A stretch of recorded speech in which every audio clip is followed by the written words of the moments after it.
This is an optional step that you can use to help control your warp strands. It's a technique that is used when warping a table loom, floor loom, rigid heddle loom, some of those. You can use what is called lease sticks, and so in those looms you are going to prepare your warp and measure your warp ahead of time, but you don't want the yarn or the threads crossing over each other. You want them to stay in order. On those types of looms, the warp is stretched between two beams, but on a peg loom you have no tension on the warp. And so I have found when I'm weaving on this type of a loom, when I'm trying to use just regular yarn like this, that my edges can get a little messy and it kind of drives me crazy. So this is just an extra step. It takes a little bit of time, but I find that it works very well. So I've tried it on one project, so I think I'm going to continue using it. So what I normally do, this is a 60-inch or actually 30-inch warp with the warp doubled, so it's only about 30 inches long. So I'm just going to kind of tie a loose knot in the end of the warp just to kind of keep these under control. And if your project is wider, you can tie several little bundles together if you want to. And you take two sticks. In my case, I found some dowels that were the perfect length, and they need to be wider than your project. And I used a manual pencil sharpener to sharpen the ends a little bit, and I sanded them to make sure they weren't rough. So you take the first one, and I'll just trap this warp against the table so I got a little bit of tension on it. And you just go over and under each single strand. So you're going to be going between the pairs of warps that are on each peg. So over and under each single strand.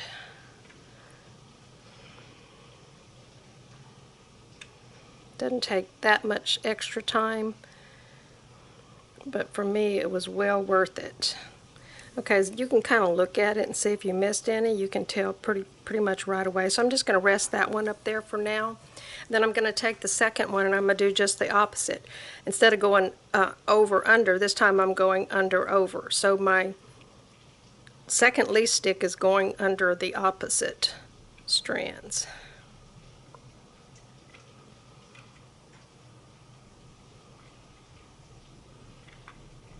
And this one, I need to sand the tip of it a little bit. I feel it catching on my yarn. You can also use some long double-pointed needles if they're wide enough for your project. Anything. It doesn't even have to be a round dowel. Just anything that you can separate these strands. So I take them and put some little rubber bands around the ends so the warp strands don't slide off. Most of the looms that I have purchased come with lease sticks for the width of the loom. But on a peg loom, I never know what size I'm going to be making the project, and I found these dowels and they were the perfect. So, alright, so these lease sticks can slide up and down the warp, but the threads can't cross over each other anymore because they're going over and under. Alright, so what I do is I usually spread it out to approximately the width of the project, and then I will weave in 4 or 5 rows of waste yarn that is in a contrasting color to my project, and that even that helps out the weaving. It helps keep everything straight a lot better. So I'll do waste yarn at the beginning and the end of every project, and that really does make things a lot easier. Alright, so I'm just going to slide my lease sticks up close. It doesn't have to be too close. And I'm going to turn the loom around and get some waste yarn and weave a few rows.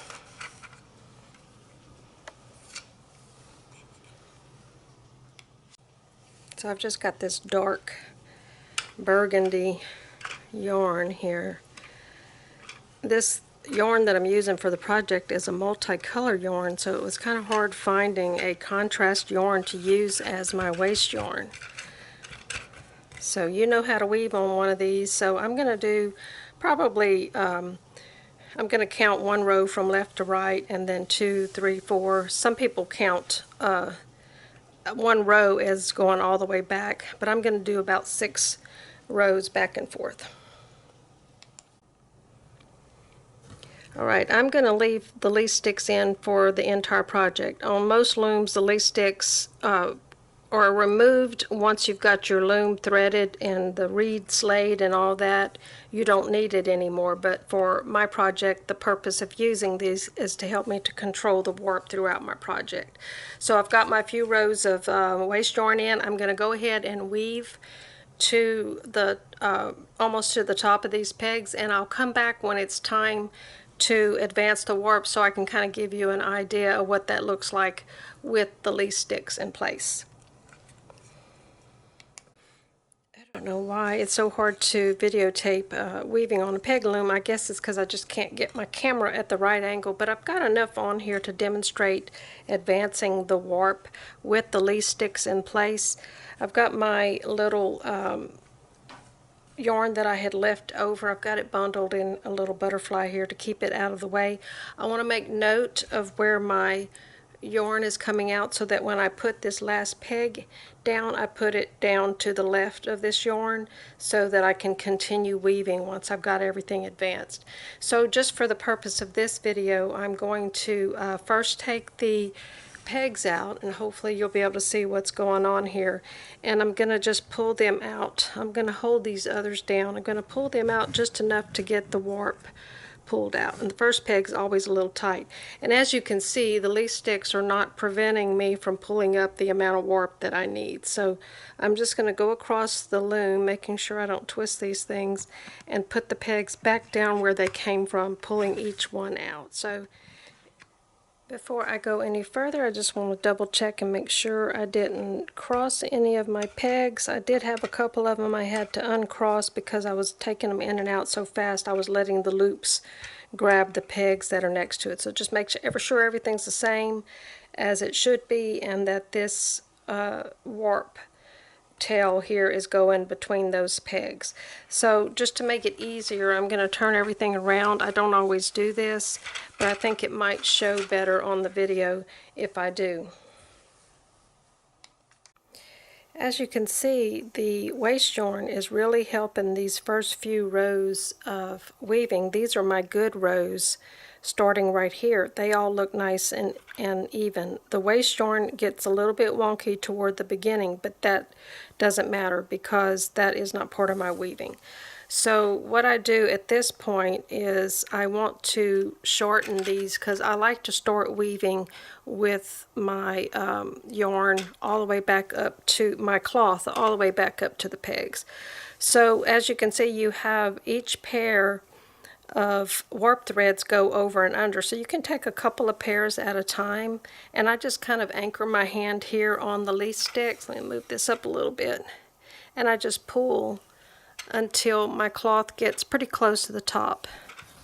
Then I take the next couple of pairs, or just one pair at a time, whatever you're comfortable with, and I just anchor it here and just pull it. Very easy.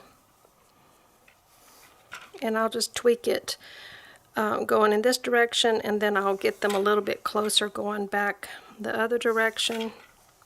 If you're watching right here, you can see I'm pulling up that warp pretty neatly toward the pegs. Let's see, where did I leave off? Right here.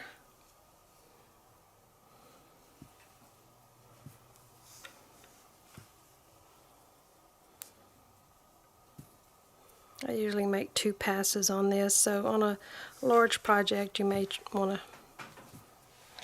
try something different, but this is the way I do it. You can pull more strands at one time if you want to, but I don't like to get in too much of a hurry. Alright, so we're almost to the end, and sometimes you can just pull all of them at once, but I have better results pulling just a few at a time. So I'm going to work my way back to the other end.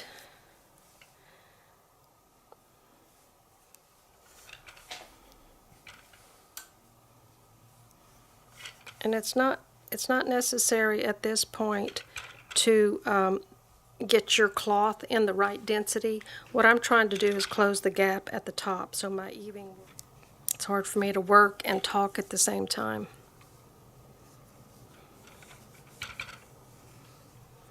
All right. You can be as picky as you want to here, or not as picky as I am. But again, I like to weave with all my cloth up to the front, and I'm not too worried about this being the same density all the way across because we're going to straighten that out at the end. But as you can see, I have enough rows added in to finish my bag, and so I'm going to do the same thing that I did at the beginning. I'm going to leave 3 or 4 times the length of the side so I'll have enough for seaming the project. I'm going to go ahead and cut the yarn, but I'm not going to remove the weaving off of the loom yet. Okay, I'm just going to bundle this up in a little butterfly just so I can make sure it doesn't get tangled up with anything. And when I'm doing my tying off at the end, I don't want to accidentally cut this one. So it's a reminder to me that I need to keep that. And I'm also going to take my waste yarn, and on the waste yarn it doesn't matter which end you start and stop on, so I'm just going to do a little slip knot there just to hold it on temporarily. This is all going to be cut away, so I want to follow the opposite path of where that one was, and then just do several rows of waste yarn. Alright, I have cut my waste yarn, and so now I'm going to remove the pegs and pull up plenty of warp to work with on this end, but again, I'm not going to remove the project from the loom. I still have quite a bit of warp left here, so I want to give myself about a foot or more on this end to work with, so I'm just going to go ahead and pull up quite a bit of warp off of each peg. And the first one can be tight, so you can move your lease sticks down if you need to, because I just need to really give myself a generous amount. And you can do this in several stages. You can just do a little bit now and then come back and pull out more. So I'm going to continue across the loom, pulling out enough warp for me to work on this end. And I will not be pulling, just so you know ahead of time, I'm not going to be cutting my cloth off of the loom until I get ready to tie this side. We're going to tie the other end first. I'm going to go ahead and turn my loom around so that I can straighten out my fabric. I'm going to go ahead and release the knot that I tied at the other end of the lease sticks, and I've got plenty of warp on both ends to work with, but I do want to straighten things out. I want all of this to be pretty even, so I'm just going to start pulling on the warp strands that are loose, and that's going to really help me to get the fabric to the correct density that I want it to be, and just get everything straight before I start tying things off. So it'll be nice and even when I get ready to sew my bag.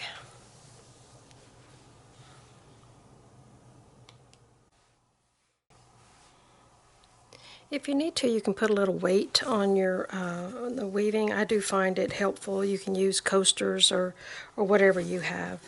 And so now is the time to pull out the lease sticks. So I'm just going to undo the rubber band on one side and just slide them out. They've done a good job. The waste yarn has done a really good job keeping my first rows of weaving neat.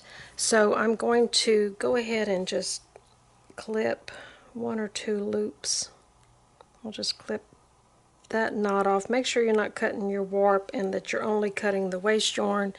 And then I've got 3 loops on this side because I did 6 rows.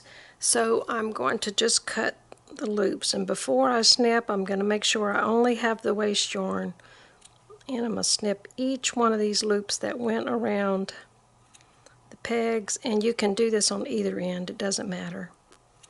So I've got those clips, so all I have to do is pull from one side, pull those waste yarn strands out,